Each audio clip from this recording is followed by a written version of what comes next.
murashax xildhibaan golaha baarlamaan maxamed faarax cabdi oo astaanta loogu codanaya ay tahay faraska uu dusha ka saaran yahay ayaa maanta waxa uu safka hore kaga jiray murashaxiinta kala duwan ee ka sharaxan xisbiga mucaaradka ee wadani ee soo bandhigaya cududooda taageere ay ku leeyihiin deegaanada kala duwan ee gobolka Awdal.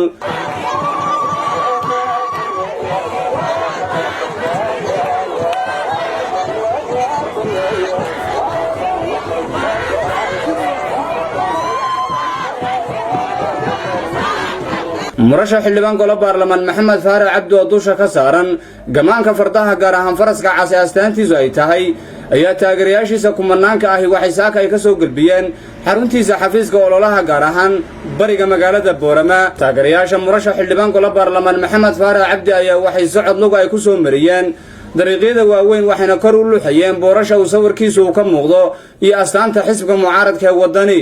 waxay ku dhawaaqayeen hal kudhigiyo ay ku taageersan yihiin xogaha murashax xildhibaan golaha baarlamaan maxamed faarax cabdi.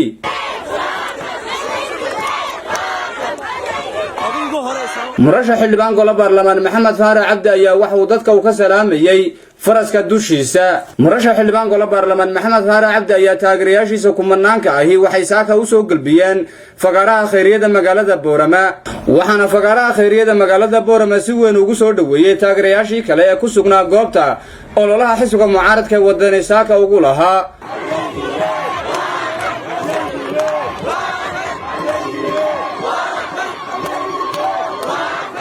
intaasi kadib murashax xildhibaan golaha baarlamaan maxamed faarax cabdi ayaa waxa uu jeediyay khudbad dhinacyo badan taabanaysa, waxaana uu la hadlayay taageerayaashiisii kala duwanaa ee goobta ku sugnaa. guud ahaan xisbiga ugu hiiliseen aad iyo aad baad ugu mahadsantihiin. waa tii laydinku yaqaanay, waa tii aad hiddaha u lahaydeen.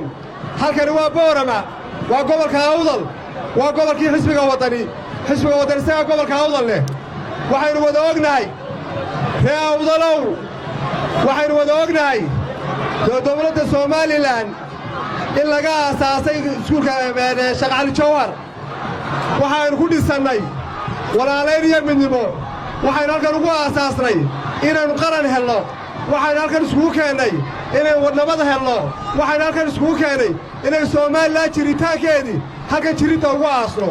tan iyo intii la aasaasay Somaliland madaxdii soo martay kala duwanayd ninba saamayn gaara buu lahaa. daahir iyaala saamayn lahaa, maxamed xaaji ibraahim cigaal baa saamayn lahaa oo Somalilandnimadu ka dhab ahayd. daahir bay ka dhab ahayd, cabdiraxmaan bay ka dhab ahayd. siiraayo iyo muuse biixi dalka way baabiyeen. labada nin ay ugu liitay ahaayeen. intii xukuumadda kulmiyeyna soo martay Somaliland way kala dhaaqday. nasiib darro weey, u dulqaadan mayno. waxayna helay dad ciilqabayaalah oo u ciilqabayaala gobolka Awdal. waxay ku taamayeen 18 sano daahir yaala joogay inay mar u qabsan doonaan. waxay u qabsanayeen waxay ahayd inay dalka kala kaxeeyaan. kulmiye dalkani muu mahadinin intii la yoyoma bay kala direen. xisbiga wadani waa xisbi u dhashay gobolka Awdal, waa xisbi jecel rabitaanka Somaliland, waa xisbi jecel wadajirka Somaliland. dalku waxa uu u baahan yahay inuu cadaalad helo, inuu sinaan dhaqaale helo, inuu sinaan sharci helo, in wadajir la helo la wada harsado. dastuur baa inaga dhexeeya. dastuurka haddaan la xaqdhowrin dalkani sii jiri maayo. xukuumadda kulmiye waxay maalin walba, bil walba, sannad walba ay mar walba jebisaa dastuurka dalkanu yaallo walaalaha lagu yahay. waxaan maanta la soconnaa gobolka Awdal inuu go'doon yahay, inuu ka go'doon yahay, inuu dhaqaalaha waddanka ka go'doon yahay, inuu waddanka duuduuba yahay gobolka Awdal.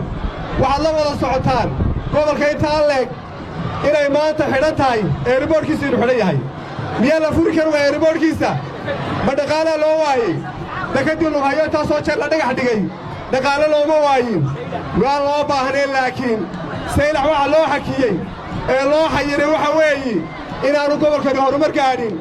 waxaynu u baahannahay si aynu taa uga baxno, curyaaminta gobolka uga baxno, inaynu helno, inaynu iska ridno xisbiga kulmiye oo maanta fursad inugu soo martay inaan golihii baarlamaanka iyo deegaanka aynu dib u dooranno. waa jaanis sharci, waa halka dalka sharciyiintiisa laga hago, waa halka dhaqaalaha looga qaybiyo, waa halka nidaamka dawliga ka socdo.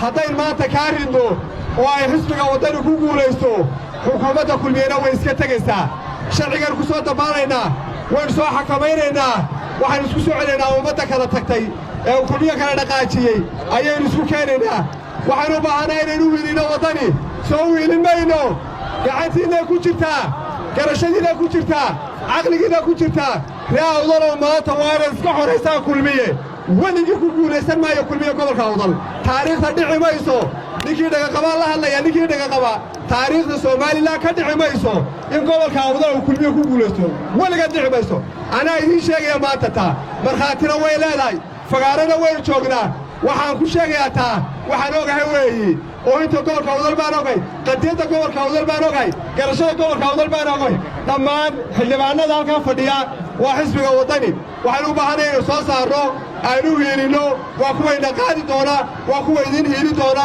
waa kuwa meel idin gey doona aad iyo aad baad mahadsantihiin si kasta haatee murashax xildhibaan golo baarlamaan maxamed faarax cabdi astaanta loogu codanaya in ay tahay faraska dusha uu ka saaran yahay ayaa waxa uu ka mid yahay shakhsiyaadka sida weyn loo saadaalinayo in 31 bisha May ay sida weyn u guulaystaan waa Cimraan Xuseen Aadan wararka telefishinka caalamiga ee Royal TV Boorama.